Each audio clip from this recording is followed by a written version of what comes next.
안녕하세요. 제인과 함께하는 복수 채널을 듣고 계신 여러분께 인사드립니다.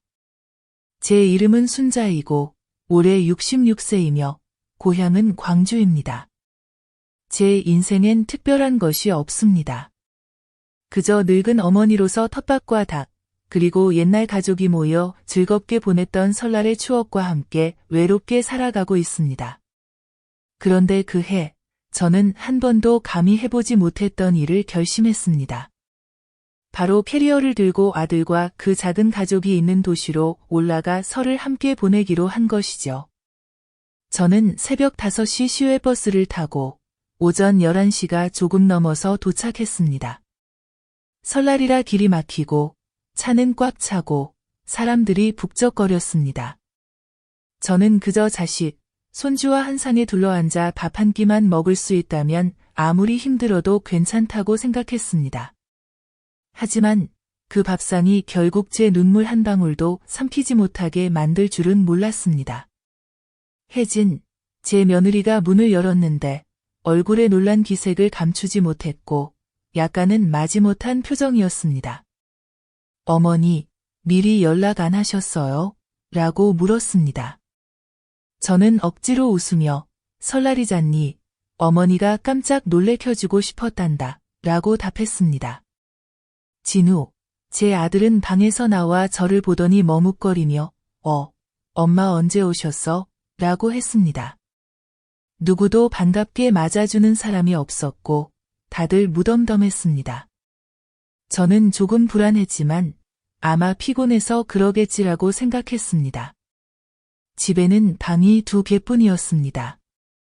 하나는 부부방, 하나는 3살 된 아들 민준이 방이었습니다. 저는 캐리어를 의자에 내려놓고 며느리를 도와 밥을 하려 했지만 혜진은 제 손을 살짝 밀어내며 차갑게 말했습니다. 어머니는 그냥 쉬세요. 제가 할 수 있어요. 저는 어쩔 수 없이 식탁 구석에 앉아 부엌에서 분주히 움직이는 며느리를 바라보며 마음이 복잡했습니다. 아직 자정도 안 됐는데 집안 분위기는 이미 고향에 두고 온 선풍기처럼 싸늘했습니다. 식사 시간이 되자 혜진은 설 음식이 가득한 밥상을 내왔습니다. 돼지고기 장조림, 쓴바기국, 마른 새우와 절임 채소 등 설 음식이 제법 푸짐했습니다. 제가 식탁에 앉으려 하자 혜진은 부엌을 가리키며 말했습니다. 어머니, 부엌에 따로 차려놓은 거 드세요. 여기엔 저희랑 민준이만 앉을 수 있어요. 저는 멈칫하며 아들을 바라봤지만 진우는 아무 말 없이 고개를 숙였습니다. 저는 눈물을 삼키며 조용히 그릇을 들고 부엌으로 들어갔습니다. 그곳엔 식은 밥과 메마른 고기 몇 점, 미지근하고 비린 국이 담긴 작은 밥상이 있었습니다. 저는 플라스틱 의자에 앉아 손을 떨며 고기를 집었습니다. 말없이 밥을 먹었고 한 숟가락 한 숟가락이 목에 걸리는 듯 했습니다. 밖에서 들려오는 웃음소리와 대화가 제 마음을 후벼 팠습니다. 마지막 한 입을 먹고 저는 젓가락을 내려놓고 자리에서 일어나 캐리어를 들고 문으로 향했습니다. 설거지를 하던 혜진은 뒤돌아보기만 했고 진우가 일어서려는 순간 저는 말했습니다. 엄마 갈게. 여기엔 엄마 있을 자리가 없구나. 아무도 붙잡지 않았고 아무도 묻지 않았습니다. 저는 골목 어귀까지 걸어가 오토바이 택시를 불러 밤차를 타고 다시 고향으로 내려갔습니다. 차 안에서 저는 구석에 웅크려 앉아 캐리어 손잡이를 꼭 쥐고 한순간도 눈물이 마르지 않았습니다. 집에 도착하니 이미 설날 새벽 3시가 다 되어 있었습니다. 잠도 오지 않아 이불을 뒤집어 쓰고 누워 있었습니다. 다음 날 아침, 이웃들이 절에 같이 가자고 했지만 저는 고개를 저으며 올해는 밖에 안 나갈래요? 라고 말했습니다. 목소리가 낯설게 들렸습니다. 설 연휴 내내 저는 미열이 있었고 아무것도 먹고 싶지 않았습니다. 진우네 집에서는 아무도 전화하지 않았고 문자도 부재중 전화도 없었습니다. 저는 손에 쥔 오래된 휴대폰을 들여다보며 작년 이맘때 혜진이 민준이 출산 준비로 1억 원을 빌려달라고 했던 문자를 다시 읽었습니다. 저는 아이들 아버지 묘 옆에 있던 땅을 팔아 돈을 마련해 주었습니다. 이자도 서류도 없이 그저 엄마, 내년 설 전에 갚을게요 라는 약속 한마디만 믿었습니다. 올해 설에는 돈은커녕 저는 부엌에서 혼자 밥을 먹게 되었습니다. 저는 조용히 등기부등본, 땅 문서 모두 금고에서 꺼냈습니다. 그 순간 제 마음에는 단 하나의 확신만 남았습니다. 엄마 있을 자리가 없다면 엄마 것도 없다. 저는 설 연휴 넷째 날 한 번도 해본 적 없는 일을 했습니다. 변호사 만석 씨에게 전화를 걸었습니다. 남편의 오랜 친구로 예전에는 공증사무소에서 일했고 지금은 은퇴했지만 지인 부탁은 도와줍니다. 저는 짧게 말했습니다. 유언장을 다시 쓰고 싶어요. 최대한 빨리요. 그분이 이유를 묻자 저는 마음이 바뀌었어요. 아들에게 아무것도 남기지 않을 겁니다. 라고 대답했습니다. 전화를 끊고 저는 땅 문서를 바라보며 심장이 쿵쾅거리는 것을 느꼈습니다. 이 집, 이 마당, 원래는 진우에게 반, 민준에게 반 나누어 주려 했던 것이었습니다. 하지만 이제 내가 눈을 감는 순간 이들 중 누구도 곁에 두고 싶지 않았습니다. 제 머릿속에는 식은 밥상과 혜진이 저를 식탁에서 내쫓듯 밀어내던 모습이 떠올랐습니다. 피했던 눈빛, 가식적인 말, 그리고 진우의 침묵, 제가 온 힘을 다해 낳고 키운 내 아들의 침묵이 선명했습니다. 저는 오래된 통장 하나를 꺼냈습니다. 땅 팔고, 돼지 키우고, 참외 농사로 모은 1억이 넘는 돈이었습니다. 은행에 가서 일부는 친한 친구 미숙 이모 명의로 새 통장을 만들었습니다. 혹시라도 대비해서였습니다. 나머지는 제 개인 계좌로 완전히 분리해 이체했습니다. 그 후에는 휴대폰 번호도 바꾸었습니다. 10년 넘게 써온 번호였지만 이제는 필요 없었습니다. 저는 그 애들 삶에서 사라지고 싶었습니다. 은행 직원이 정말 가족과 연결된 계좌를 해지하시겠습니까? 라고 물었을 때 저는 그저 미소 지었습니다. 아가씨, 내 아들은 더 이상 내 가족이 아니야. 그날 밤 저는 손편지를 써서 진훈의 집으로 우편으로 보냈습니다. 편지에는 이렇게 썼습니다. 엄마는 아직 살아있지만 너희에게는 죽은 사람이나 마찬가지다. 설날은 가족이 모이는 날인데 너희는 엄마를 남처럼 대한다. 이제부터 엄마를 찾지 마라. 엄마는 빌려온 감정도 시해도 필요 없다. 엄마는 너희 인생에서 떠난다. 너희도 다시는 돌아오지 마라. 저는 이렇게 서명했습니다. 한때 엄마였던 사람. 3일 뒤 혜진이 페이스북에 길게 돌려 말하는 글을 올렸다는 소식을 들었습니다. 누구나 남이 얼마나 노력했는지 다 아는 건 아니다. 시댁 쪽 사람들은 댓글로 그 늙은이 까다롭고 눈치도 없다 고 비난했습니다. 저는 더 읽지 않았습니다. 컴퓨터를 끄고 노트북을 덮고 마당에 내다 태워버렸습니다. 저는 그들이 이해해 주길 바라지 않았습니다. 저는 그저 그들이 조용히 있기를 바랐습니다. 그 후 한 달 동안 저는 시골 작은 집에서 그림자처럼 살았습니다. 낮에는 채소를 심고 밤에는 닭을 키우고 아침엔 차를 우려 햇살이 나뭇잎 사이로 스며드는 걸 봤습니다. 아무도 제 번호를 몰랐습니다.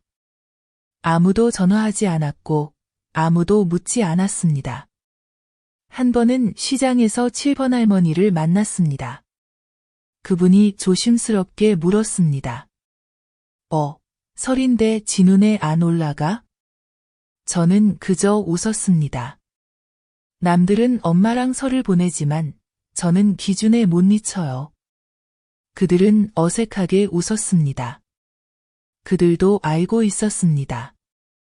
온 동네가 제가 며느리에게 쫓겨 부엌에서 설날 밤 밥 먹은 일을 모르는 이가 없었습니다. 소문은 불보다 빨랐습니다. 저를 아끼는 사람은 조용했고 싫어하는 사람은 수군댔습니다. 저는 다 들었습니다. 하지만 해명하지 않았습니다. 이해하는 사람에겐 설명이 필요 없고 이해하지 못하는 사람에겐 무슨 말을 해도 소용없다는 걸 알았기 때문입니다. 어느 날 집을 정리하다가 남편이 젊었을 때 저에게 쓴 편지가 담긴 낡은 양철 상자를 발견했습니다. 편지마다 이렇게 적혀 있었습니다. 순자야, 항상 스스로에게 떳떳하게 살아라. 저는 한 장 한 장 들고 떨리는 손으로 다시 읽었습니다. 눈물이 바랜 글씨 위로 떨어졌습니다. 저는 깨달았습니다. 아마 자식 마음속엔 더 이상 제 자리가 없을지라도 저는 제 선택 안에 여전히 가치가 있다는 걸, 그리고 모든 일이 끝났다고 생각한 바로 그때 또 다른 폭풍이 빠르고 거세게 아무런 준비도 할 틈 없이 닥쳤습니다. 아침에 닭에게 먹이를 주고 있는데 전화가 울렸습니다. 모르는 번호였습니다. 끊으려다가 이상한 예감에 망설이다가 받았습니다. 혜진의 목소리가 수화기 너머로 떨리며 들렸습니다. 엄마, 엄마. 민준이 열이 너무 높아요. 경련해요. 엄마 도와주세요. 저는 얼어붙었습니다. 아직 반응도 못했는데 저쪽에선 이미 공포에 찬 비명, 부서지는 소리, 아이의 울음이 들렸습니다. 저는 소리쳤습니다. 혜진. 여보세요. 혜진. 어디야? 병원 데려갔어? 그녀는 흐느끼며 말했습니다. 택시 부르고 있어요. 진우는 출장 가서 전화를 안 받아요. 엄마, 저 정말 모르겠어요. 저는 곧바로 옷을 갈아입고 가방을 챙겨 나와 길에서 차를 잡았습니다. 손이 떨려서 코트 단추도 제대로 못 잠갔습니다. 한 오토바이 아저씨가 제 얼굴이 하얗게 질린 걸 보고 물었습니다. 무슨 일 있어요? 저는 넋 나간 사람처럼 말했습니다. 터미널로 가주세요. 제 아들이 응급실에, 손자가 위급해요. 가는 내내 심장이 쿵쾅거렸습니다. 불경을 쉬지 않고 되뇌었습니다. 햇볕은 따가운데 몸은 오히려 얼어붙는 듯 했습니다. 병원에 도착하자마자 응급실로 달려갔습니다. 도착하니 혜진이 바닥에 주저앉아 두 손으로 얼굴을 감싸고 눈물로 뺨이 젖어 있었습니다. 저는 달려가 그녀의 어깨를 잡고 물었습니다. 애는? 의사는 어디 있어? 혜진은 더듬거리며 말했습니다. 수술 중이에요. 약물 쇼크래요. 의사가 위험하대요. 기계를 달아야 한대요. 엄마, 8천만 원 필요하대요. 저는 멈춰 섰습니다. 8천만 원. 너무 큰 돈이었습니다. 하지만 더 생각하지 않았습니다. 저는 딱 한마디만 물었습니다. 내 손자, 살 수 있어? 혜진은 울상으로 고개를 끄덕였습니다. 네, 수술만 제때 하면요.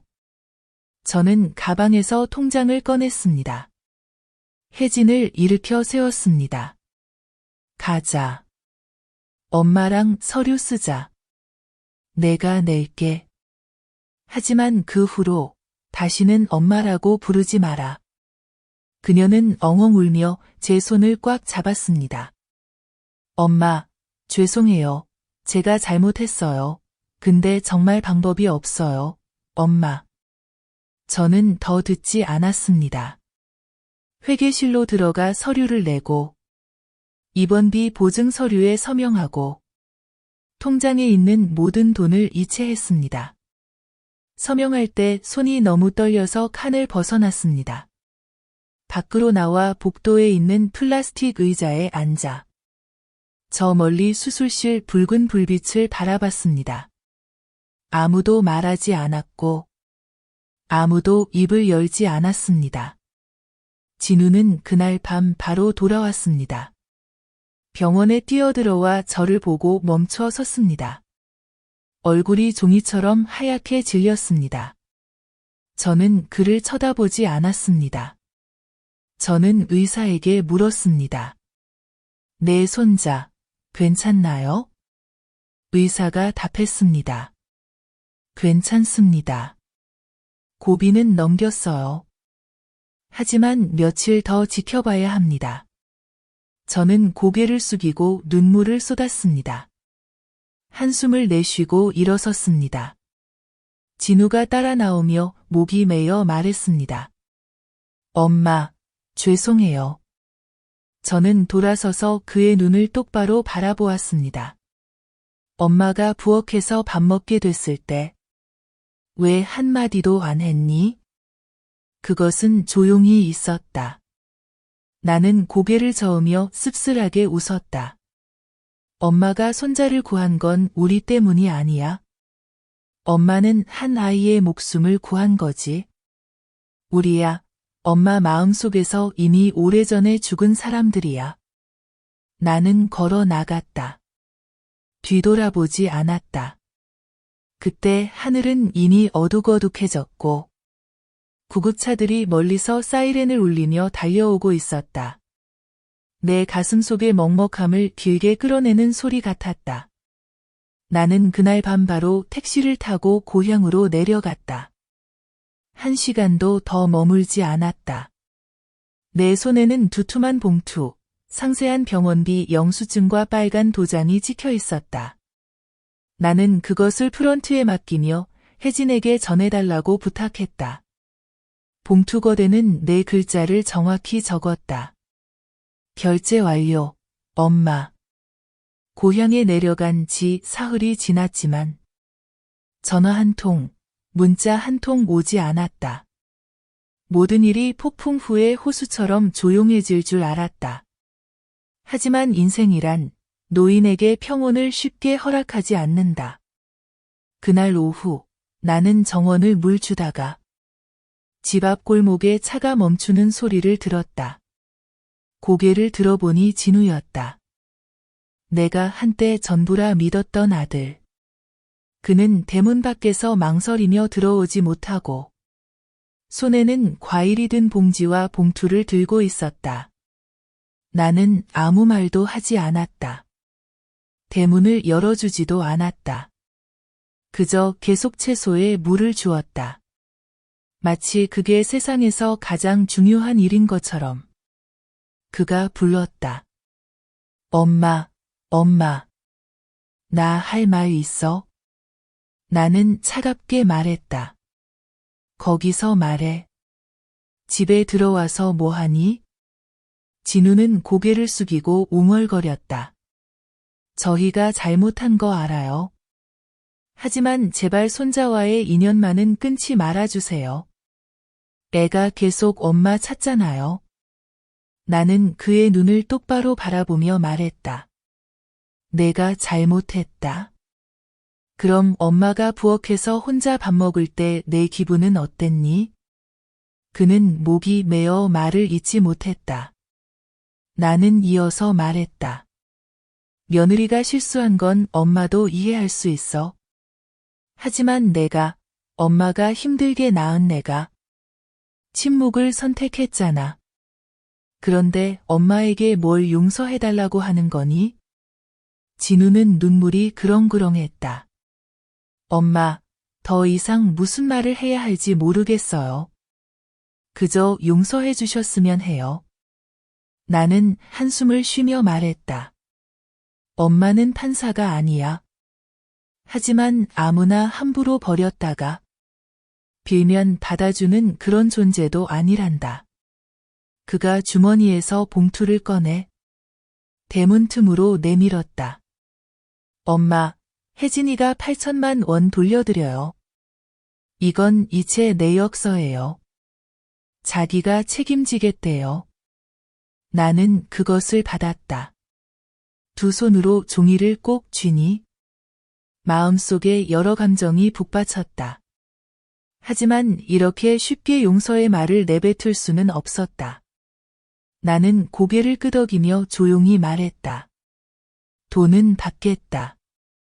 이걸로 빚은 끝이다. 하지만 엄마와 너, 손주의 일은 아직 끝나지 않았다. 진우는 한참 침묵하다가 돌아섰다. 나는 붙잡지도 부르지도 않았다. 그날 밤 나는 남편의 영정 앞에 향을 피우고 혼자 앉아 있었다. 눈은 오래된 사진에 고정되어 있었다. 그는 온화하게 웃으며 노랗게 바랜 결혼사진에서 내 어깨에 손을 얹고 있었다. 나는 그에게 마치 도움을 구하듯 물었다. 여보, 내가 용서해야 할까? 아니면 저들이 무심함의 대가를 다 치를 때까지 두어야 할까? 향불이 빠르게 타올랐다. 작은 불빛이 바람에 흔들렸다. 나는 알았다. 용서하든 안 하든 결정은 오직 나만이 할 수 있다는 것을. 하지만 누군가를 용서한다는 건 결국 나 자신을 놓아주는 일이라는 것도. 다음 날 아침 나는 이상한 소포를 하나 받았다. 보낸 사람 이름은 없었다. 거대는 단 한 줄만 적혀 있었다. 개인적인 것, 혼자 있을 때만 열어보세요. 나는 책상에 앉아 봉투 속 물건을 하나씩 꺼냈다. 작은 USB 하나, 그리고 쪽지 한 장. 꼼꼼히 보세요. 이게 진실입니다. 나는 오래된 노트북에 USB를 꽂았다. 한편의 영상이 떴다. 영상 속에는 혜진, 내 며느리가 거실에 앉아 친구에게 전화를 걸고 있었다. 그녀의 목소리가 또렷이 들렸다. 세상에, 촌스러운 시골 할머니가 올라왔어. 시어머니라더니 거의 얹어 사는 사람 같아. 나는 냄새 때문에 견딜 수가 없어서 주방에 따로 밥상을 차려줬다니까. 박하 냄새에 액젓 냄새까지. 나는 얼어붙었다. 영상은 3분 남짓. 온갖 멸시와 조롱, 비웃음이 가득했다. 나는 노트북을 덮었다. 눈물 한 방울 나오지 않았다. 그저 마음속에 얼음 같은 공허함만 남았다. 나는 아주 오랫동안 그 자리에 앉아 있었다. 그러다 일어나 USB를 서랍에 넣고 자물쇠를 잠갔다. 나는 알았다. 진짜 대면의 날이 곧 올 것이라는 걸. 그날 밤 나는 잠을 이루지 못했다. 한때 두 팔 벌려 받아줬던 며느리. 엄마, 배고파요, 라며 다가왔던 아이. 빌린 돈도 갚지 않던 그 애가 이제는 나를 쓰레기처럼 이야기하는 모습이 머릿속에서 계속 반복됐다. 나는 부엌에 앉아 이미 식어버린 차를 마셨다. 박정원에서는 귀뚜라미 소리가 들렸다. 내 마음 속에는 엄마로서의 아픔과 배신당한 이의 분노가 싸우고 있었다.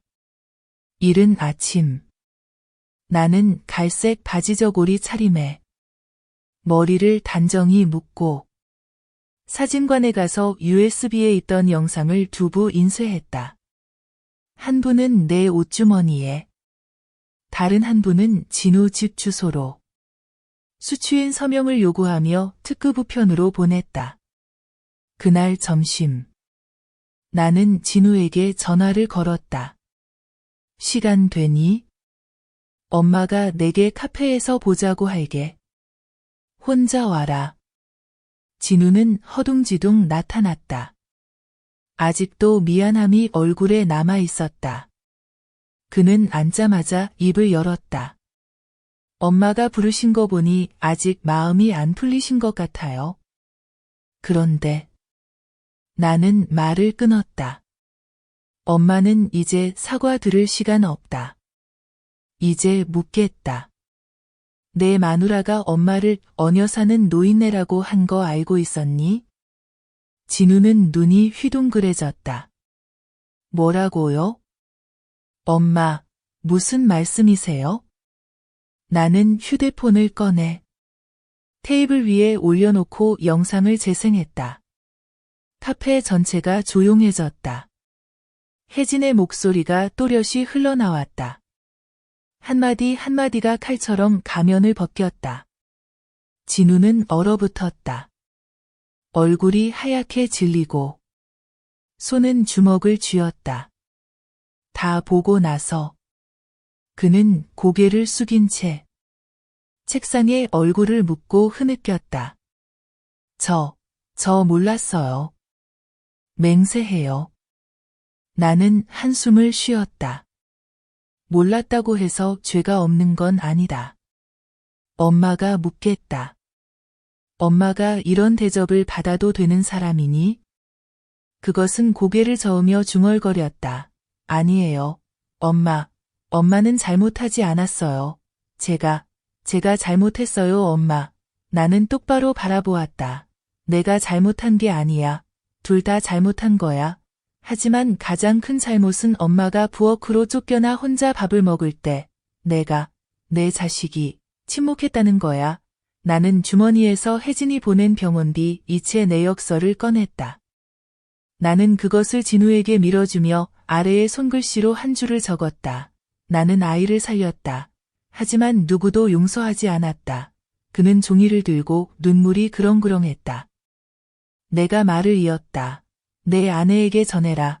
엄마는 사과할 필요 없어. 엄마가 바라는 건 둘이 이해하는 거야.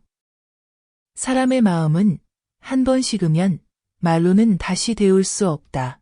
진우는 혼난 아이처럼 고개를 끄덕였다. 나는 일어나 마지막 말을 했다. 엄마가 아이를 살린 건 어른들의 무지로 한 생명이 죽는 걸 참아 볼 수 없어서다. 하지만 며느리로서의 인연은 더 이상 기대하지 마라. 나는 자리를 떴다. 그를 남겨두고 북적이는 카페 한가운데인데도 절간처럼 고요했다.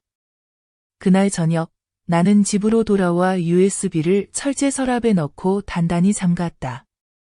밤이 되어 혜진에게서 단 한 통의 메시지가 왔다. 엄마가 보신 거 알아요. 제발 민준이에게는 말하지 말아주세요. 나는 답장을 하지 않았다. 나는 그저 생각했다. 아이가 무슨 죄가 있나? 그런데 그 엄마가 모든 걸 뿌린 장본인인데. 나는 한숨을 쉬었다. 시간이 지날수록 내 마음이 껍질이 벗겨지듯 무너져 내렸다. 그날 이후 나는 모든 연락을 완전히 끊었다. 전화도, 편지도, 아무도 내가 어디 있는지 몰랐다. 나는 더 이상 누구의 엄마도 아니었다. 나는 그저 뒤뜰의 바나나 나무와 고구마 밭과 조용히 살아가는 한 늙은이일 뿐이었다. 하지만 풍파는 아직 끝나지 않았다. 어느 날 차를 마시고 있는데 오토바이 급브레이크 소리가 대문 앞에서 들렸다. 나가보니 한 중년 남성이 깔끔하게 차려입고 서 있었다. 그가 물었다. 순자 씨 맞으시죠? 나는 경계하며 고개를 끄덕였다. 그는 명함을 내밀었다. 저는 동현이라고 합니다. 혜진 씨의 옛 동창입니다. 예전 일을 직접 본 사람이기도 하고요. 지금은 그녀를 대신해 왔습니다. 나는 차갑게 말했다. 나는 전 며느리의 지인을 상대하지 않습니다. 동현 씨는 고개를 숙이고 가방에서 두꺼운 봉투를 꺼냈다. 그녀가 이걸 꼭 전해달라고 했습니다. 아무도 보내줄 사람이 없어서 저에게 부탁했습니다. 저도 어머니를 잃은 적이 있어서요. 나는 봉투를 들고 아직 열지 않았다. 동현 씨가 천천히 말했다. 저는 어머니께 말 한마디 못 드려서 어머니를 잃었습니다. 지금도 후회합니다. 오늘은 제발 혜진 씨가 저처럼 평생 죄책감에 시달리지 않게 해주세요. 나는 가만히 서서 아무 말도 하지 않았다. 그는 고개를 숙여 인사하고 떠났다. 나는 집에 들어가 문을 닫고 침대 옆에 앉았다. 거의 1시간을 망설인 끝에야 봉인을 뜯을 용기가 났다. 안에는 떨리는 손글씨로 쓴 편지가 있었다. 혜진은 모든 일을 적었다. 내게 돈을 빌린 일, 며느리로서의 압박, 친구들의 비아냥, 시댁이 촌스럽다고 무시당할까 두려웠던 마음까지. 그녀는 썼다.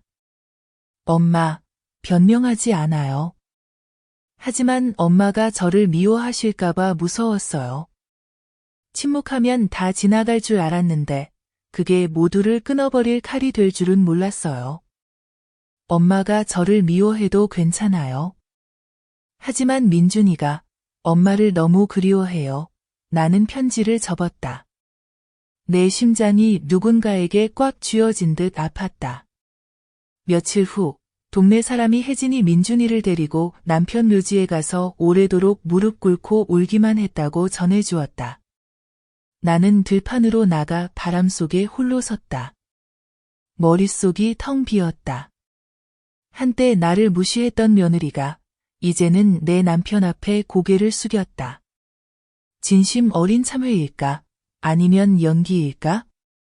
그날 밤 나는 잠들지 못했다. 시계 초침 소리가 내가 망설이는 매 순간을 세는 것 같았다.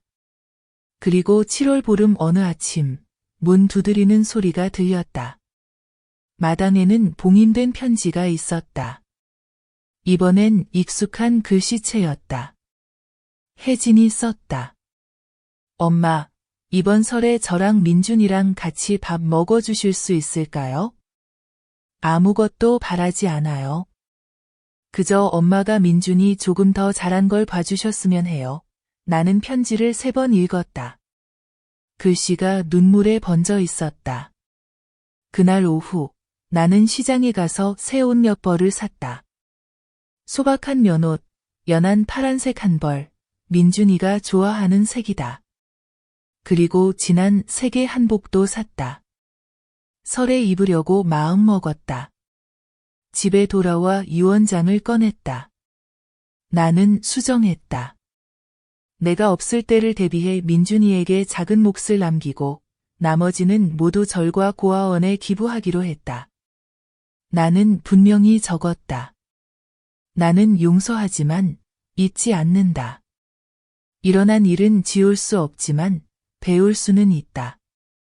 다음 세대가 지난 세대의 잘못을 반복하지 않기를 바란다. 나는 종이를 접어 새 봉투에 넣고 금고에 다시 넣었다. 나는 향을 피우고 남편 사진을 바라보며 속삭였다. 여보, 우리 한 번만 더 기회를 줘볼까요? 저 아이를 위해서요. 설날 전날 나는 시내로 가는 버스를 탔다. 미리 알리지도 짐도 많이 챙기지 않았다. 작은 캐리어와 설날 선물로 떡과 약간의 해바라기 씨만 들고 갔다. 오후 4시가 조금 넘어서 터미널에 도착했다. 사람들은 북적였지만 내 마음은 이상하리만치 평온했다. 마치 아플 건 이미 다 아팠고 이제 마지막 남은 괴로움만 끝내면 되는 것 같았다. 혜진은 터미널에서 기다리고 있었다. 빨간 한복을 입고 머리를 단정히 묶고 있었다.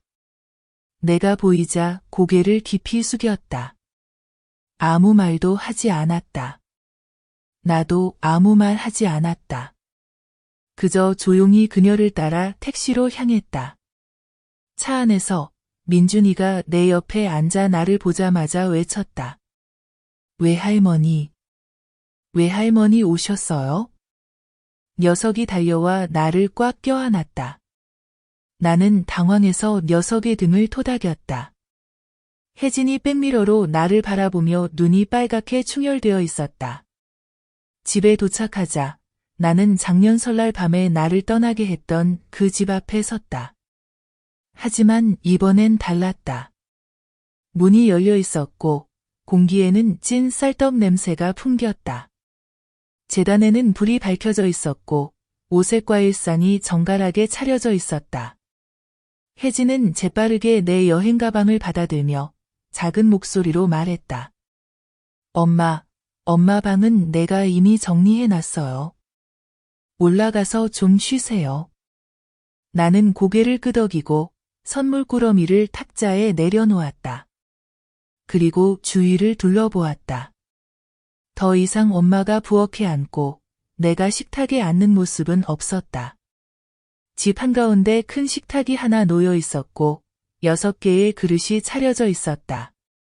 온 가족과 또 한 명의 손님을 위한 것이었다. 식탁 맨 끝 의자에는 쿠션이 놓여 있었고 혜진이 가지런히 정돈해 두었다. 탁자 위에는 손글씨로 쓴 쪽지가 작은 액자에 꽂혀 있었다. 이 자리는 엄마를 위한 자리입니다. 아무도 앉지 마세요. 나는 미소를 지었다. 아프고도 따스한 미소였다. 민준이 내 손을 잡아 끌었다. 외할머니, 여기 앉아요. 이 자리는 내가 외할머니 위해 준비했어요. 나는 앉아서 녀석의 머리를 쓰다듬었다. 혜진의 눈은 빨갛게 충혈되어 있었고 고개를 돌렸다. 진우가 방에서 나와 나를 보자 멈칫했다. 아무 말 없이 깊이 고개를 숙였다. 30일 저녁 식사 내내 아무도 지난 일을 꺼내지 않았다. 하지만 분위기는 무거워 마치 가슴 위에 돌덩이를 얹은 듯했다. 모두가 억지로 웃었고 서로에게 음식을 집어주며 행복한 가족인 척 연기했다. 나는 먹으면서 칭찬도 불평도 하지 않았다. 하지만 수년 만에 처음으로 고향식의 뜨거운 쓴바귀국 냄새를 느꼈다. 짜지도 달지도 않았다. 그저 마음을 따뜻하게 해줄 만큼만. 식사 후 나는 자리에서 일어나 가방을 들고 방으로 들어갔다. 들어가기 전 뒤돌아 한마디 했다. 엄마 오늘 밤 여기서 잘게. 아무도 대답하지 않았다. 하지만 나는 혜진이 한숨 쉬는 소리를 들었다. 진우는 고개를 숙이고 손을 꼭 쥐었다.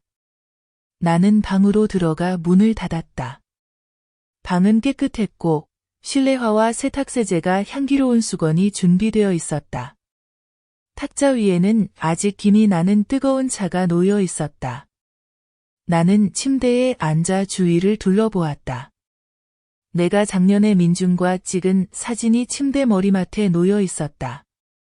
그 밑에는 정성스럽게 쓴 작은 카드가 있었다. 외할머니, 오래오래 사세요. 엄마 아빠 용서해 주세요. 저 착하게 살게요. 나는 울지 않았다. 하지만 내 심장은 누군가가 살짝 쥐는 것처럼 아팠다. 곧 자정이 다가왔다. 나는 불을 끄지 않고 누웠다. 밖에서는 폭죽 소리가 터지기 시작했다. 커튼 너머로 불빛이 번쩍였다. 그때 전화가 울렸다. 모르는 번호였다. 나는 전화를 받았다. 남자의 목소리가 들렸다. 순자 씨? 저는 혜진 씨의 변호사입니다. 이런 시간에 죄송합니다. 나는 미간을 찌푸렸다. 무슨 일이죠?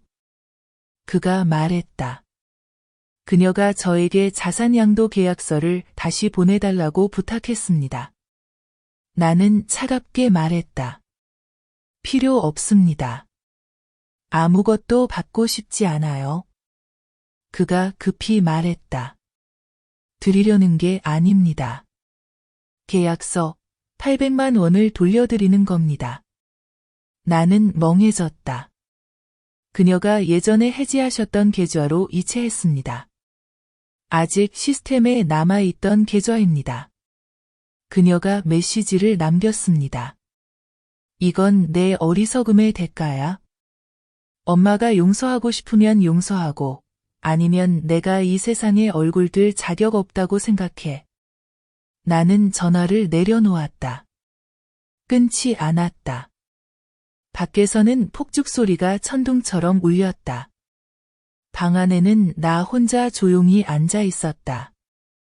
나는 시계를 보았다. 정확히 12시였다. 새해가 시작되었다. 설날 아침, 나는 수년간의 습관처럼 일찍 일어났다. 방문을 열자 아직 따뜻한 진 쌀떡 냄새와 제단의 향내가 집안에 감돌았다. 혜진이 연한 파란색 한복을 입고 제사상을 차리고 있었다. 나를 보자 손을 멈추고 고개를 숙였다. 엄마, 너무 일찍 일어나셨어요. 제가 물 끓여드릴게요. 나는 대답하지 않고 천천히 제단으로 가서 향을 피우고 남편 사진 앞에 조용히 섰다. 진우와 민준이 침실에서 뛰어나오는 소리가 들렸다. 민준이 내 다리를 껴안으며 애교를 부렸다. 외할머니, 세뱃돈 주세요. 저 먼저 줄 서 있을게요. 나는 웃으며 머리를 쓰다듬었다. 여기 서서 엄마가 세뱃돈 봉투 꺼낼 때까지 기다려. 혜진은 당황하며 주머니에서 새 세뱃돈 봉투를 꺼냈다. 나는 한 장씩 세어보며 사람 수에 맞게 맞췄지만 민준에게만 주었다. 진우와 혜진은 가만히 서 있었다. 나는 두 사람을 바라보며 말했다. 올해 세뱃돈은 엄마에게 진심을 보여준 사람만 받는 거야. 그 말이 집안에 드리워진 가장의 가면을 단칼에 잘라냈다. 진우는 고개를 떨구었고 혜진은 입술을 깨물며 떨었지만 아무 말도 하지 않았다. 아침 식사 후 나는 집에 가겠다고 했다. 혜진은 다급하게 말했다. 엄마, 며칠만 더 있다 가세요. 나는 여행 가방을 들고 문 앞에 섰다. 민준이와의 약속 때문에 올라온 거야? 이제 끝났으니 남을 이유가 없어. 민준이 달려와 나를 꼭 껴안았다. 외할머니, 가지 마세요. 저랑 같이 살아요. 나는 몸을 굽혀 녀석의 눈을 바라보았다. 이 아이는 내가 지나온 어두운 나날들 속 마지막 빛이었다. 나는 낮게 말했다. 외할머니는 고향에 가서 채소에 물 주고 닭도 먹여야 해. 하지만 내가 외할머니가 보고 싶으면 편지 써줘. 녀석은 고개를 끄덕이며 눈물이 그렁그렁했다. 저 이제 외할머니 글자 쓸 수 있어요. 하트도 그릴 거예요. 나는 울지 않았다. 하지만 내 마음은 봄날의 어린 풀잎처럼 부드러웠다. 집으로 돌아오는 길, 나는 낯선 번호로부터 문자를 받았다. 아마 지난번 변호사일 것이다. 선생님, 송금이 완료되었습니다. 모든 계약은 혜진 씨가 자발적으로 양도한 것이며 아무 조건이 없습니다. 그녀가 남긴 말입니다. 엄마가 태워버려도 돼요. 그저 내가 빼앗아간 엄마의 삶을 돌려드리고 싶었을 뿐이에요. 나는 쓴웃음을 지었다. 돈, 그들이 처음 생각한 건이자 마지막에 돌려준 것이었다. 고향에 도착하자마자 나는 바로 뒷마당으로 갔다. 늙은 망고나무 아래에 작은 구덩이를 팠다. 송금 확인서를 비닐봉지에 넣어 땅에 묻었다. 나는 속삭였다. 이 돈, 엄마가 받긴 하지만 묻어둘게. 너희들이 기억하길 바란다. 어떤 것은 돌려줘도 아직 부족하다는 걸. 그날 이후 나는 사흘 동안 휴대폰을 켜지 않았다. 아무도 찾지 않았고 아무도 묻지 않았다. 그러다 설날 넷째 날 밤 오토바이 소리가 집 앞에 멈췄다. 문을 열자 혜진이 조용히 서서 만수국 화분을 안고 있었다. 나는 퉁명스럽게 물었다. 어디 갔다 왔니? 그녀가 대답했다. 엄마, 저 다시 시작할 수 있게 해주세요. 나는 의자에 앉아 차갑게 말했다. 내가 너를 용서하면 그건 내 자신을 배신하는 거야. 하지만 내가 여기 남아서 농사 짓고 밥하고 정원 돌보면 내가 너에게 한 번의 기회를 줄게. 인간답게 살 수 있는 기회. 혜진은 고개를 끄덕이며 화분을 현관에 내려놓았다. 저 있을게요. 엄마가 필요하신 만큼 저 있을게요. 나는 집 안으로 돌아서며 뒤도 안 돌아보고 말했다. 좋아. 내일부터 5시에 일어나. 아무도 가르쳐 주지 않으니 스스로 배워. 나는 안다. 용서의 게임은 아직 끝나지 않았다. 하지만 적어도 나는 내 스스로의 규칙을 다시 쓰고 있다. 혜진이 처음 시골에 남은 날, 그녀는 늦게 일어났다. 나는 이미 오래전에 아궁이에 불을 피우고 마당을 쓸고 닭에게 먹이를 주었다. 그녀가 마당에 나왔을 때 눈은 아직 멍했다. 나는 벽구석에 세워둔 괭이를 가리켰다. 집 뒤로가 땅이 말랐다. 다시 갈아야 해. 혜진은 아무 말 없이 조용히 갔다. 헐렁한 옷은 차가운 방에 익숙한 사람이 들판의 햇빛과 바람의 서툰 모습을 감추지 못했다. 나는 멀리서 그녀를 지켜봤다. 그녀의 손은 서툴렀고 괭이는 고랑을 제대로 치지 못해 흙이 여기저기 튀었다. 나는 혼내지도 가르치지도 않았다. 나는 그녀가 땀으로 배우게 놔뒀다. 잠시 후 혜진이 들어와 얼굴이 벌겋게 달아오르고 손이 떨렸다. 엄마, 저 아직 잘 못해요. 나는 차잔을 내려놓으며 담담하게 말했다. 잘하냐 못하냐는 중요하지 않아. 중요한 건 할 용기가 있느냐야. 그 말은 그녀의 마음을 세게 내리치는 몽둥이 같았다. 그녀는 대답하지 않고 고개만 끄덕이고 다시 나가서 땅을 갈았다. 점심이 되자 그녀의 손에는 물집이 잡히고 발은 진흙투성이었다. 나는 신맛 나는 국을 한 그릇 떠서 그녀에게 밀어주었다. 먹어. 땀으로 바꾼 밥이 아니면 삼키기 힘들다. 혜진은 고개를 숙이고 말없이 먹었다. 나는 그녀를 바라봤다. 불쌍해서가 아니라 확인하고 싶어서였다. 밥상에서 나를 밀어냈던 그 여자가 이제 내 인생에 다시 설 수 있을까? 그날 오후 큰 비가 쏟아졌다. 나와 혜진은 천막으로 처마를 덮고 도랑에 들어가 흩어진 닭들을 몰았다.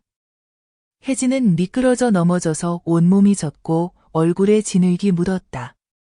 나는 그녀가 아무 말 없이 스스로 흙을 털고 일어서는 모습을 지켜봤다.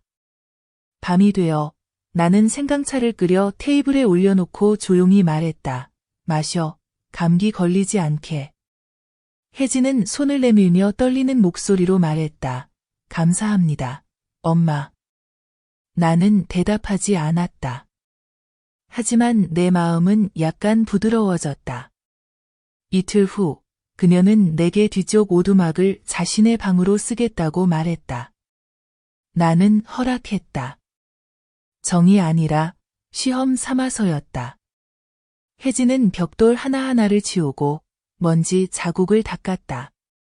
밤이 되면 등유 램프를 켜고 장작불을 피우는 법을 배웠다. 손에 몇 군데 화상을 입었지만 불평하지 않았다. 묵묵히 견뎠다. 나는 안다. 그녀는 나를 위해서가 아니라 자신을 위해서 시골 출신 시어머니를 무시하던 때 잃어버린 것을 찾기 위해서였다. 어느 아침 나는 그녀가 망고나무 아래에서 무언가를 쓰고 있는 걸 봤다. 나는 조용히 다가가 그녀의 어깨 너머로 읽었다. 그것은 일기장이었고 하루하루 작은 일들이 적혀 있었다. 오늘은 엄마가 혼내지 않았다. 아마 어제보다 땅을 곧게 갈아서일까? 장작불을 꺼뜨리지 않고 피울 수 있게 됐다. 나는 그녀가 모르게 자리를 떴다. 하지만 속으로는 조용히 한숨을 쉬었다.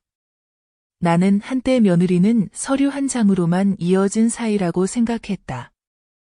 하지만 모든 걸 잃고 나서야 작은 기회 하나하나를 소중히 여기는 법을 배우는 이들도 있다는 걸 알게 됐다.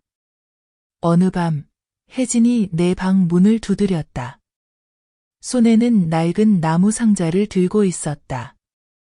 그녀가 열자 안에는 내가 결혼식 때 줬던 은목걸이가 있었다. 그녀는 그것을 잃어버렸다고 했었다. 숨겼어요. 그때는 돈이 필요해서 전당포에 맡겼어요. 이제 다시 찾아왔어요. 엄마, 다시 가져가 주세요. 나는 그것을 받아 오래된 서랍에 넣었다. 책망도, 감사도 하지 않았다. 단 한마디, 잃어버린 것을 다시 찾을 수 있다면 그건 행운이야. 나는 잠자리에 들었다. 마음이 더는 돌처럼 단단하지 않았다.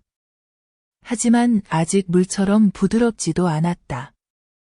혜진은 노력하고 있다. 하지만 나는 아직 기다린다. 충분히 크고, 깊고, 진실된 행동을. 나를 밥상에서 밀어냈던 며느리가 다시 한번 가족의 일원으로 설 수 있음을 내 마음이 믿게 해줄 수 있을 만큼. 정월 초 열흘, 신의 날, 나는 아침 일찍 시장에 가서 향과 과일을 사와 제사를 준비했다. 골목 입구에 도착하자 집 앞에 자동차가 서 있는 게 보였다. 나는 눈을 가늘게 뜨고 자세히 봤다. 진우였다. 그는 그곳에 서 있었고 흰 셔츠를 입었으며 전보다 야위었다. 내가 보이자 그가 다가왔다. 손이 어색했다. 엄마, 건강하세요? 나는 대답하지 않고 집으로 곧장 들어갔다. 그는 조용히 그림자처럼 따라왔다. 부엌에 들어가 나는 바구니를 식탁에 내려놓고 차를 한 잔 따른 후 그를 바라봤다. 할 말 있으면 해, 엄마 시간 많지 않아. 진우는 주머니에서 종이 한 장을 꺼냈다. 부동산 등기부 등본 복사본이었다. 엄마, 아버지가 남긴 땅을 다시 사고 싶어요. 나는 고개를 들고 차갑게 말했다. 엄마 살아있는데 다시 산다는 건 내가 엄마를 가족으로 여기지 않는다는 뜻이냐? 진우는 당황했다. 그런 게 아니에요, 엄마. 그냥 엄마는 이제 필요 없으실 거라 생각해서. 나는 식탁을 세게 내리쳤다. 필요 없어? 엄마가 땅이 필요 없으면 너도 필요 없다는 거냐? 그는 고개를 숙였다. 나는 비웃듯이 말했다. 내가 조카 살리자고 엄마한테 땅 팔라고 할 때 넌 어디 있었냐? 엄마가 직접 서류에 사인하고 돈 찾으러 가고 한밤중에 돌아왔지. 이제 와서 다시 사겠다고? 부끄럽지도 않냐? 진우는 아무 말도 못했다. 얼굴이 붉어졌지만 반박하지 않았다. 잠시 후 그는 병원 서류 한 뭉치를 조용히 꺼냈다. 민준의 병원 기록이었다. 혜진은 오두막 뒤에서 나오다 진우를 보고 멈췄다. 진우가 서류를 내게 건넸다. 민준이가 선천성 심장병이래요. 올해 안에 2번째 수술이 필요하답니다. 보험금으론 부족해요. 정말 누구한테도 빌릴 데가 없어요. 나는 서류를 낚아채고 눈으로 빠르게 수치를 훑었다. 의학은 잘 모르지만 볼펜으로 빨간 줄이 그어진 한 줄이 보였다. 예상 수술비 3억 7천만 동. 내 심장이 조여드는 것 같았다. 모든 걸 겪고 더는 돕지 않겠다고 다짐했지만 병원 서류에 적힌 민준서, 민준의 본명을 보고 나는 무심할 수 없었다. 나는 한숨을 쉬고 오랫동안 침묵했다. 마침내 나는 말했다. 현금은 안 준다. 위임장에도 서명하지 않을 거다. 하지만 내가 받아들인다면 여기 남아라. 농사 짓고 닭 키우고 엄마를 돌봐라. 진짜 가족처럼 살아라. 3개월. 3개월 동안 내가 진심을 느끼면 내가 아이를 책임지겠다. 진우가 고개를 들었다. 엄마, 정말이에요? 나는 그 아이의 눈을 똑바로 바라보았다. 아무도 무심한 자식 때문에 생사를 걸진 않아. 하지만 늙은이는 용서할 이유가 단 하나만 있어도 충분하다. 엄마가 기회를 줄게. 하지만 단 한 번뿐이야. 혜진은 옆에 서서 눈이 벌겋게 충혈된 채 아무 말도 하지 않았다. 그날 저녁, 진우는 짐을 차에서 옛 오두막으로 옮겼다. 혜진은 그에게 자리를 마련해주고 볏짚을 더 깔아주었다. 밤이 되자 셋이 모닥불 옆에 앉았다.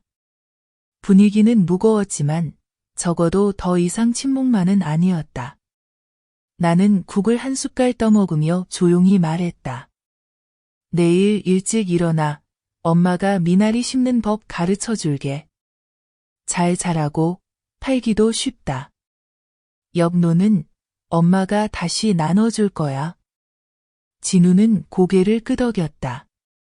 몇 년 만에 처음으로 그의 눈이 내 시선을 피하지 않았다. 나는 안다. 이 여정은 아직 멀었다.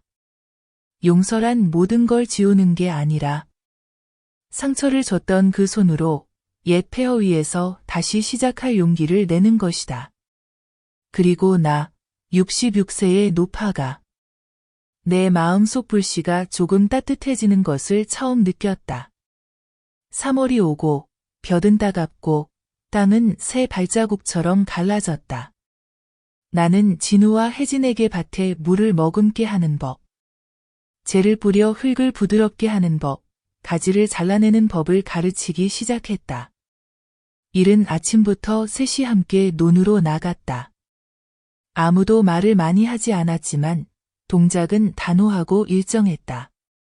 진우는 처음으로 논에 장화를 신고 들어갔다. 몇 걸음도 못 가 지늘게 빠져 온몸이 젖었다. 나는 웃지 않고 말했다. 신발에 진흙이 묻으면 닦으면 돼. 마음에 나쁜 게 묻으면 오래 걸려야 벗겨진다. 그는 허둥지둥 일어나 반박하지 않았다. 에어컨 있는 곳에 앉던 아이가 이제 진흙에 무릎을 꿇고 있으니 조금 안쓰러워 보였다. 하지만 나는 내 마음이 약해지는 걸 허락하지 않았다. 용서는 그 사람이 마땅할 때만 주는 것이다. 혜진은 좀 더 나았다. 몇 주 적응한 뒤 물을 조절하고 퇴비를 지게에 담는 법을 익혔다. 가끔 몰래 밭 주변에 소금을 뿌려 벌레를 막기도 했다. 나는 칭찬하지도 금하지도 않았다. 그저 조용히 지켜볼 뿐이었다. 어느 날 외출하고 돌아오니 두 사람이 바람에 날린 오두막 지붕을 고치고 있었다. 진우는 사다리를 타고 혜진은 밑에서 잡아주고 있었다. 내가 나타나자 진우는 얼른 내려와 말했다. 엄마, 오두막에 비가 새서 엄마가 알면 걱정하실까 봐요. 나는 대답하지 않았다. 하지만 그날 저녁 식사 때 나는 두 사람에게 국을 가득 담아주었다. 한 방울도 남기지 않았다. 그 주 일요일, 민준이가 혜진과 함께 시골에 놀러 왔다. 그는 마당으로 달려오며 소리쳤다. 외할머니, 나 키 컸는지 봐요. 나는 웃으며 두 팔을 벌려 안아주었다. 진우와 혜진은 뒤에서 조용히 감출 수 없는 기쁨이 눈에 빛났다. 저녁이 되어 온 가족이 논에 나갔다. 나는 민준에게 뿌리가 끊기지 않게 채소를 뽑는 법을 가르쳤다. 그는 노래를 부르며 채소를 뽑았고 혜진은 옆에서 핸드폰으로 그 모습을 찍었다. 진우는 바구니를 들고 따랐다. 이 풍경은 원래 5년 전에 있었어야 했는데 이제야 나타났지만 내 마음을 애잔하게 했다. 그날 밤 나는 서랍에서 서류 뭉치를 꺼냈다. 집문서 사본, 재산증명서, 그리고 아직 서명하지 않은 신청서 한 장이 들어 있었다. 나는 그것을 진우에게 건넸다. 엄마가 아직 서명하지 않았어. 하지만 생각 중이야. 이 3개월 동안 거짓말하지 않고 몰래 무언가 하지 않으면 엄마가 수로 옆 논을 남겨줄게. 민준이가 돌아올 곳이 있게 해주려는 거야? 진우는 서류를 받아 손을 떨며 말했다. 엄마, 감히 부탁드릴 수는 없지만 만약 엄마가 허락해 주신다면 엄마를 지키듯 땅을 지키겠습니다. 나는 그를 바라보았다. 눈빛은 여전히 엄격했다. 말을 지키지 못하면 땅을 지켜서 뭐 하겠니? 엄마는 이제 늙어서 감시할 힘도 없다. 마지막으로 남은 권리는 누구에게 남길지 선택하는 것뿐이야. 그는 고개를 끄덕이며 서류를 꼭 쥐었다. 혜진은 말없이 차만 따랐다. 나는 안다. 한 사람의 변화는 사과의 말이 아니라 조용히 옳은 일을 하는 데에 있다. 일주일 뒤 나는 읍사무소에서 우수농가 선발회의 초대장을 받았다. 사람들은 내 자연채소밭 덕분에 나를 추천했다. 나는 쓴웃음을 지으며 진우에게 말했다. 엄마가 무대에 올라가서 한마디만 할 거야. 채소는 고르게 물을 줘야 자라고 사람은 고개를 숙일 줄 알아야 자란다. 진우는 듣고 고개를 숙였다. 부끄러워서인지 가슴에 와닿아서인지 몰랐다. 어쨌든 나는 조금의 희망을 보았다. 처음으로 아마도 정말 아마도 이 66세의 노모는 얼어붙은 심장으로 죽지 않을지도 모른다고 생각했다. 4월 중순, 장마가 아닌데 비가 내렸다. 수확을 앞둔 채소밭이 물에 잠겼다. 나는 새벽 4시에 일어나 손전등을 들고 밭으로 나갔다.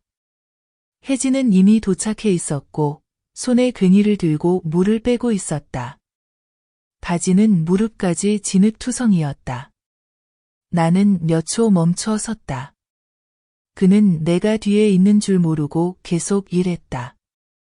땀이 빗물과 섞여 떨어졌지만 한마디 불평도 없었다. 나는 말없이 돌아섰다. 가슴속에 묘한 감정이 스쳤다. 가볍지만 아린 느낌이었다. 그날 밤 저녁을 먹고 진우는 가방에서 서류 뭉치를 꺼내 식탁에 올려놓았다. 엄마, 이것 좀 보여드리고 싶어요. 나는 슬쩍 보았다. 정근 신청서였다. 집 근처의 작은 지점으로 옮기려는 것이었다. 월급은 훨씬 적었다. 나는 그의 눈을 똑바로 바라보았다. 잘 생각했니? 모든 걸 버리고 여기 와서 땅을 파고 닭을 키울 거야? 진우가 고개를 끄덕였다. 생각 많이 해봤어요. 더 이상 예전처럼 살고 싶지 않아요. 엄마 말이 맞아요. 어른이란 나이가 많아서가 아니라 자신이 만든 결과를 감당할 줄 아는 사람이에요. 나는 오랫동안 침묵했다. 그리고 일어나서는 종이를 들지 않고 한마디만 남겼다. 엄마는 내가 희생하길 바라지 않아. 엄마는 내가 스스로 가치 있는 사람이 되길 바랄 뿐이야. 진우는 고개를 숙이고 더 이상 아무 말도 하지 않았다. 이틀 뒤 민준이가 열이 났다. 한밤중에 혜진이 내 방 문을 두드렸다. 얼굴이 창백했다. 엄마, 애가 너무 뜨거워요. 나 무서워요. 나는 아이 방으로 달려가 이마를 짚어보니 뜨겁게 달아올라 있었다. 이불을 젖히고 혜진에게 젖은 수건을 가져오라고 시켰다.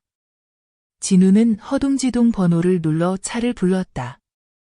10분 만에 온 가족이 차를 타고 군 병원으로 갔다. 복도에서 기다리며 나는 작년 밤을 떠올렸다. 그때도 병원, 그때도 내 손주가 열이 났지만 나는 혼자였다. 이제는 셋이 나란히 앉아 있었다. 아무 말도 하지 않았지만 나는 느낄 수 있었다. 가족이란 것이 천천히 다시 만들어지고 있다는 걸. 의사가 말하길 바이러스성 열이고 위험하지는 않지만 며칠 지켜봐야 한다고 했다.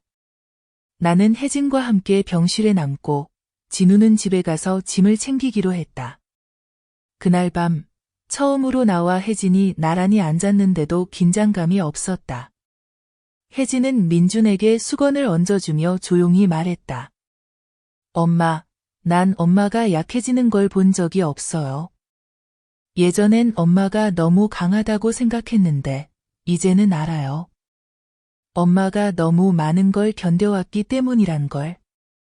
나는 대답하지 않았다. 그저 살며시 눈을 감고 내 심장이 고르게 뛰는 소리를 들었다. 다음 날 아침, 민주는 다시 또렷해졌다. 나를 올려다보며 쉰 목소리로 말했다. 외할머니가 내 옆에서 자주면 안 돼요? 나는 고개를 끄덕이고 침대 곁에 의자를 끌어다 놓았다. 혜진은 돌아서며 눈이 빨갰다. 진우는 그때 막 짐을 들고 돌아와 그 모습을 보고 멈춰섰다. 아무도 더 이상 말을 하지 않았다. 행동만으로 충분했다. 3일 후, 민주는 퇴원했다. 집에 돌아오니 나는 읍에서 상장을 하나 받았다. 2025년 모범 농가상이었다. 나는 상장을 정리해서 걸지 않고 진우에게 건네주며 말했다. 가지고 있어라. 자랑스러워도 되고 부끄러워도 괜찮다. 하지만 기억해라. 이건 엄마 혼자만의 공이 아니라 세 사람이 모두 고개 숙이고 다시 시작한 결과란 걸. 진우는 상장을 보물처럼 안았다. 혜진은 옆에서 살짝 미소 지었다. 그날 밤 나는 식탁을 차렸다. 4개의 그릇을 준비했다. 나는 이유를 말하지 않았다. 진우와 혜진이 서로를 바라봤다. 나는 생선조림을 집어 혜진 그릇에 넣었다. 온 가족이 조용했다. 하지만 나는 알았다. 무언가가 각자의 마음에서 막 풀려나기 시작했다는 것을. 여름이 오고 논에 물이 말라가기 시작했다. 나는 시금치와 늙은 오이 한 번 더 심을 계획을 세웠다. 매일 새벽 3시 반에 일어나 일을 나눴다. 진우는 물을 끌어오고 혜진은 닭을 돌보고 나는 새로 심은 오이를 직접 챙겼다. 어느 날 진우가 늦게 나왔다. 나는 기다려도 안 나오자 화를 내려는데 진우가 허겁지겁 뛰어나와 한 장의 신청서를 내밀었다. 엄마, 읍 초등학교에서 경비 겸 정원사 모집해요. 나 신청서 냈어요. 나는 그를 바라보았다. 사무직 그만두고 이제 정원사 하겠다는 거야? 진우는 눈도 깜박이지 않고 고개를 끄덕였다. 엄마가 손으로 일하면서도 바르게 사는 걸 봤어요. 나도 해보고 싶어요. 나는 코웃음 치며 반쯤 믿고 반쯤 의심했다. 하지만 마음 한구석이 기쁘기도 하고 불안하기도 했다.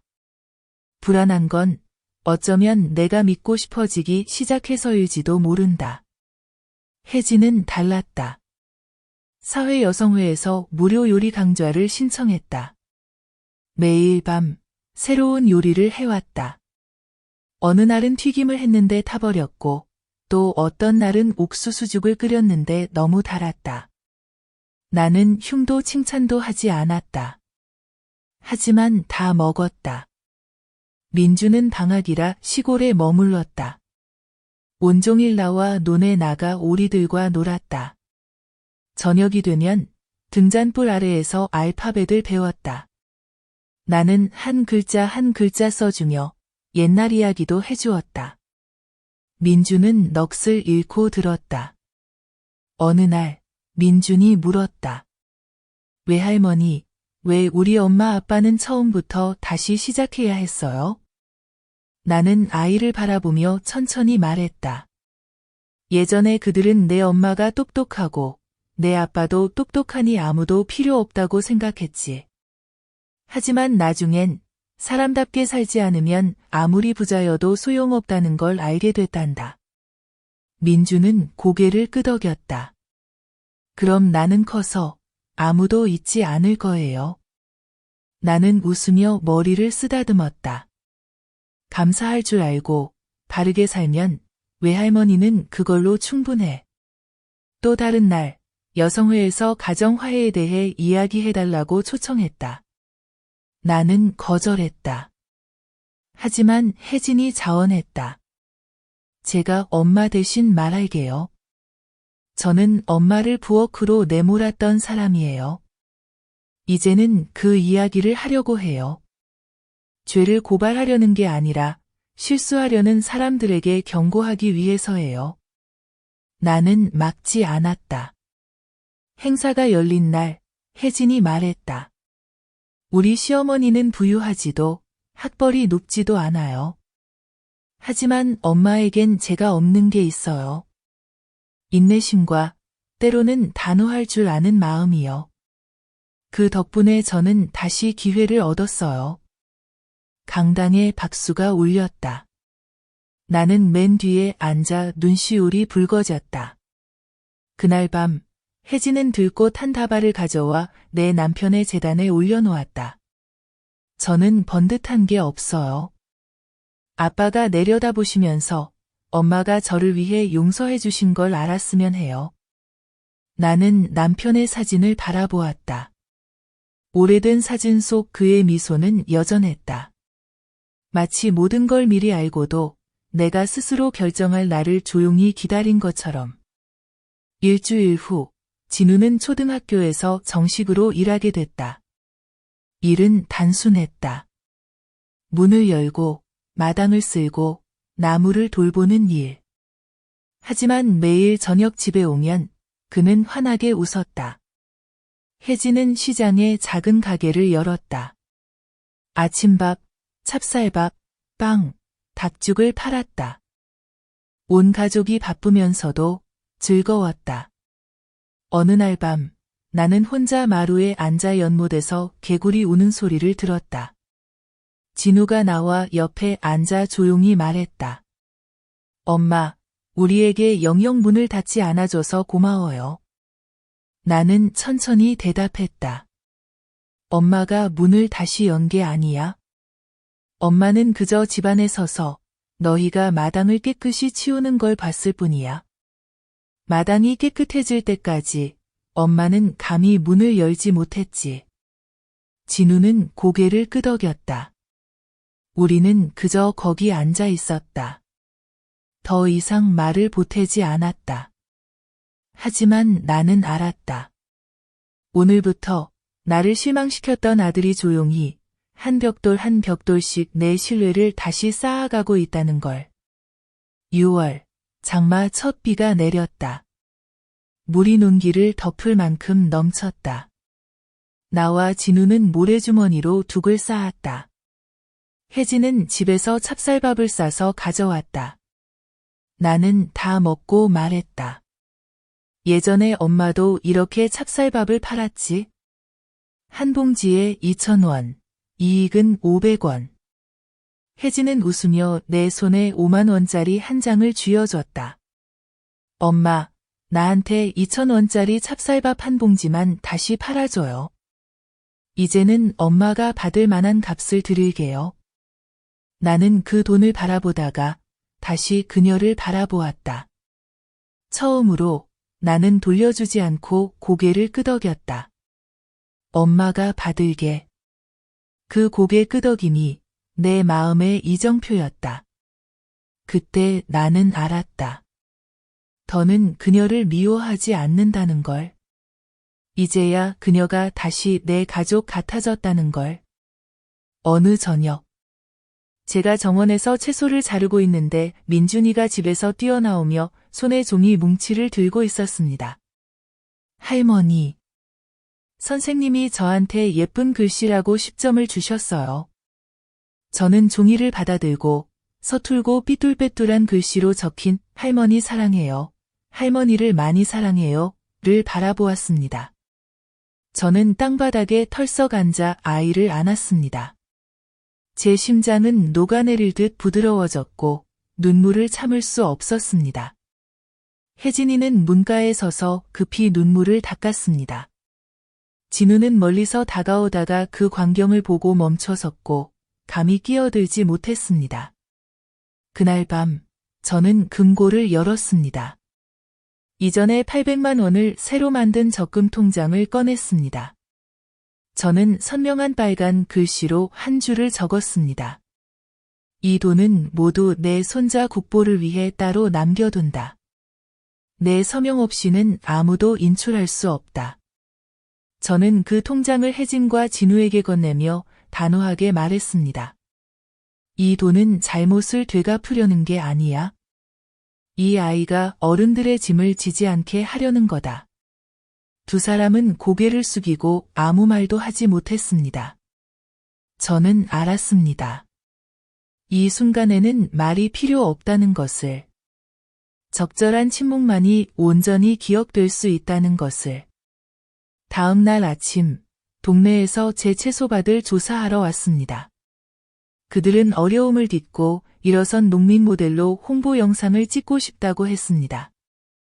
저는 거절했습니다. 하지만 진우가 나서서 말했습니다.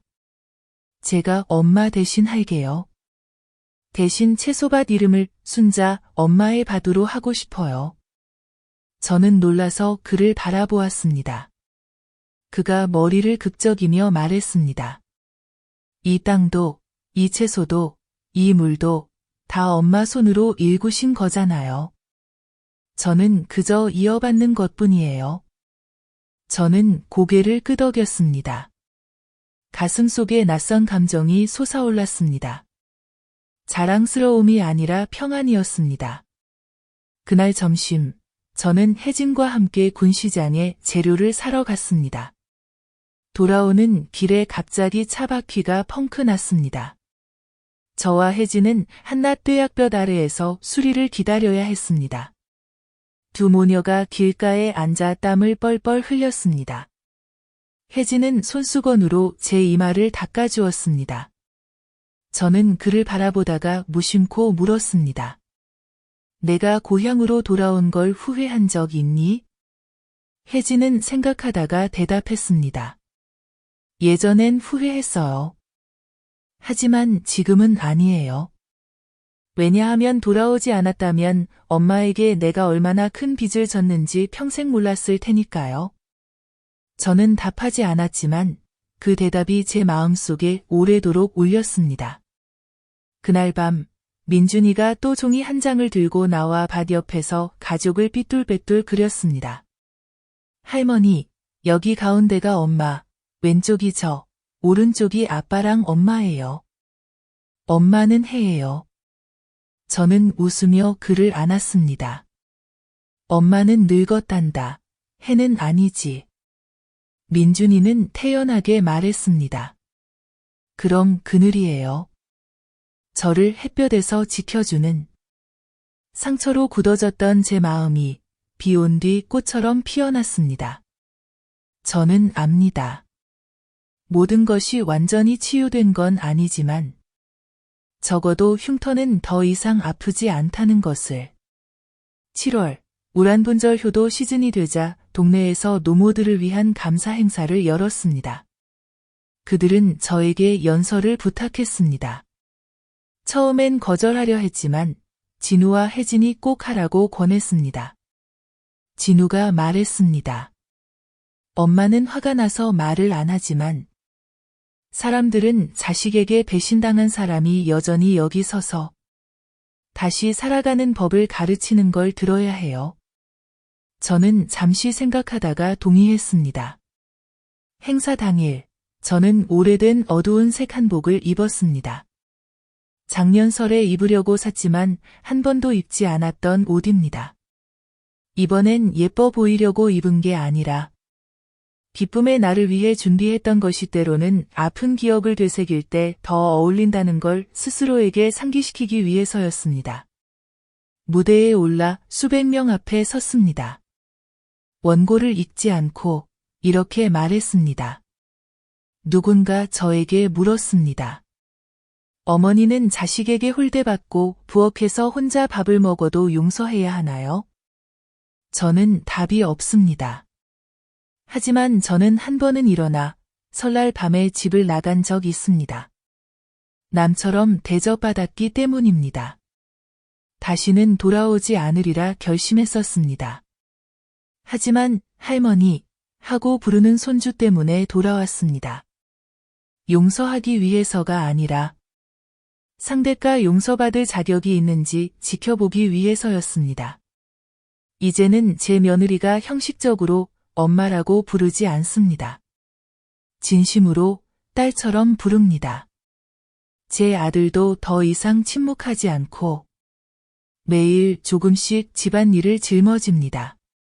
저는 아직 완전히 용서하지 않았지만 스스로 조금씩 내려놓기로 허락했습니다. 강당은 조용했습니다. 누군가는 눈물을 닦았습니다. 저는 박수도 필요 없이 무대에서 내려왔습니다. 그날 오후 집에 돌아와 남편의 제단을 정리했습니다. 혜진이 새로 산 국화를 가져왔고 진우가 향을 피웠습니다. 가족 모두가 말없이 향연기를 바라보았습니다. 민준이가 물었습니다. 할머니, 우리 아빠 엄마는 지금 몇 점이에요? 저는 웃으며 아이의 머리를 쓰다듬었습니다. 아직 1학년 다시 배우는 중이란다. 점수 매길 수 없어. 민준이가 말했습니다. 그럼 제가 선생님 할게요. 두 분께 각각 8점 드릴게요. 나머지 2점은 할머니가 갖고 있다가 아빠 엄마가 더 노력하면 주세요. 저는 크게 웃었습니다. 진우와 혜진은 쑥스러워했습니다. 그날 밤 1년이 넘는 시간 만에 처음으로 저는 제대로 한상을 차려 가족 모두를 식탁에 앉혔습니다. 누구도 부엌에 앉지 않았고 누구도 기다리지 않았습니다. 2명의 노인과 2명의 아이가 평화롭게 식사했습니다. 저는 혜진에게 고기를 집어주고 진우에게 말했습니다. 이 부엌을 엄마는 한때 떠났단다. 여기서 무시당했으니까 이제 다시 돌아온 건 엄마가 약해져서가 아니라 너희가 사람답게 살아가는 법을 배우고 있기 때문이야. 진우는 고개를 숙이고 저에게 채소를 더 집어주었습니다. 혜진은 물을 따랐고 민준이는 두 손을 모으고 크게 말했습니다. 엄마, 맛있는 밥 해주셔서 감사합니다. 집안의 공기가 한결 가벼워진 듯 했습니다. 밤이 되어 저는 마당에 나가 혼자 앉았습니다. 논에서 불어오는 바람이 축축한 흙냄새를 실어왔습니다. 저는 고개를 들어 하늘을 바라보았습니다. 별은 없었지만 제 마음에는 작은 빛이 또렷이 보였습니다. 하늘 때문이 아니라 영원히 잃었다고 생각했던 사람들이 조금씩 돌아오는 길을 찾고 있기 때문입니다. 저는 문을 닫고 불을 끄고 방으로 들어갔습니다. 내일도 여느 때처럼 채소를 심는 하루겠지만 마음은 한결 가벼웠습니다. 8월이 되어 햇볕이 뜨겁게 내리쬐고 제가 키우던 닭들이 첫 산란을 시작했습니다. 혜진은 직접 달걀을 시장에 내다 팔겠다고 했습니다. 저는 동의했지만 조건을 걸었습니다. 수익이 생기면 셋으로 나누자. 하나는 민준이 목, 하나는 식비. 나머지 하나는 엄마가 아플 때를 위해 남겨두자. 혜진은 고개를 끄덕이며 흥정하지 않았습니다. 저는 이제 그가 이익을 따지기보다 조금씩 올바르게 살아가는 법을 배우고 있다는 걸 알았습니다. 어느 날 아침, 제가 잡초를 뽑고 있는데 진우가 긴장된 얼굴로 뛰어왔습니다. 엄마. 저는 하루 쉬겠습니다. 민준이를 데리고 재진 차라러 가야 해요. 병원에서 지난달에 예약했는데 깜빡했어요. 나는 고개를 끄덕였다. 손주를 걱정하는 건 큰일이지. 다음엔 잊지 마라. 그는 고개를 끄덕이고 오토바이를 끌고 아이를 데리고 나갔다. 혜진이 정오쯤 나에게 문자를 보냈다. 엄마, 의사 선생님이 결과가 좋다고 하셨어요. 민준이 심장도 안정적이고 올해는 다시 수술 안 해도 된대요. 나는 박넝쿨밭에 쭈그리고 앉아 두 손으로 얼굴을 감쌌다. 그때는 햇볕이 아주 쨍쨍했지만 나는 온몸이 차가워졌다. 기쁘기도 했지만 마치 내 심장에서 칼이 하나 빠져나간 기분이었다. 그날 저녁 나는 특별한 밥상을 차렸다. 메기조림, 신선한 국, 마늘로 볶은 모닝글로리. 진우가 어릴 때 좋아했던 음식이다. 혜진이 밥상을 보고 놀랐다. 오늘 엄마 음식 너무 맛있어요. 나는 아무렇지 않게 대답했다. 좋은 소식이 있으면 축하해야지. 하지만 조용히 축하하는 거야. 술 마실 필요 없어. 진우가 식탁에 앉아 고개를 숙여 감사 인사를 했다. 가족 모두가 평온하게 식사를 했다. 어느 날 나는 마당에서 장작을 패다가 발을 삐었다. 혜진이 발견하고 급히 나를 집 안으로 부축했다. 나는 소리치지 않았지만 얼굴이 일그러질 만큼 아팠다. 혜진이 얼음찜질을 해주며 손이 떨렸다. 엄마 괜찮아요? 미안해요. 제가 더 신경 썼어야 했는데. 나는 손을 내저었다. 엄마가 몇십 년을 살아왔는데 발 삐었다고 죽진 않아. 그래도 걱정해주는 마음, 그게 플러스 점수야. 혜진이 수줍게 웃었다. 눈이 촉촉해졌다. 그 일 이후 진우가 마당 앞 계단 전체를 다시 높고 미끄럽지 않게 만들겠다고 했다. 혜진은 복도에 손잡이를 설치했다. 아무도 말은 하지 않았지만 그런 행동 하나하나가 내 마음을 바느질하듯 꿰매주는 것 같았다. 어느 깊은 밤 나는 자다가 베란다에서 바스락거리는 소리를 들었다. 문을 열어보니 진우가 대나무 의자에 앉아 멀리 바라보고 있었다. 잠이 안 오니? 그가 조용히 말했다. 누워서 생각했어요. 그때 내가 엄마를 밤에 캐리어 들고 나가게 하지 않았다면 지금 우리 집이 달라졌을 것 같아요. 나는 그의 곁에 앉아 대답했다. 인생에 만약은 없어. 하지만 고침은 있지. 늦어도 괜찮아. 진심이면 돼. 그는 고개를 끄덕이며 눈물이 고였다. 나는 젊었을 때 이야기를 해주었다. 엄마가 시장 한가운데서 나를 버리고 간 적이 있는데 그저 내가 생선 바구니를 떨어뜨렸기 때문이었다고. 그때는 절대 용서하지 않으리라 생각했지만 10년 뒤 엄마가 누워 계실 때 결국 내가 마지막까지 돌봤다고. 알지? 용서는 그 사람이 받을 자격이 있어서가 아니라 우리가 평생 원망을 안고 살고 싶지 않아서 하는 거야. 진우는 조용히 앉아 의자 팔걸이를 꼭 쥐었다. 나는 그의 어깨를 두드렸다. 자라. 내일은 일찍 일어나서 채소에 물 줘야지. 그는 고개를 끄덕이고 일어나 집 안으로 들어갔다. 나는 남아서 별이 가득한 밤하늘을 바라보았다. 오랜만에 처음으로 내 마음이 정말 평온함을 느꼈다. 9월, 진우가 일하는 초등학교에서 중추절 행사를 열었다. 진우가 집에 신나게 돌아왔다. 엄마, 올해는 학교에서 내가 뚱뚱이 역할을 하래요. 교장 선생님께 민준이도 무대에서 아빠랑 사자 춤추게 해달라고 부탁했어요. 나는 웃음이 났지만 대답하기도 전에 혜진이 끼어들었다. 엄마, 나는 아이들한테 나눠줄 팥죽 만들 거예요. 엄마가 가르쳐준 대로 녹두연 입죽 할게요.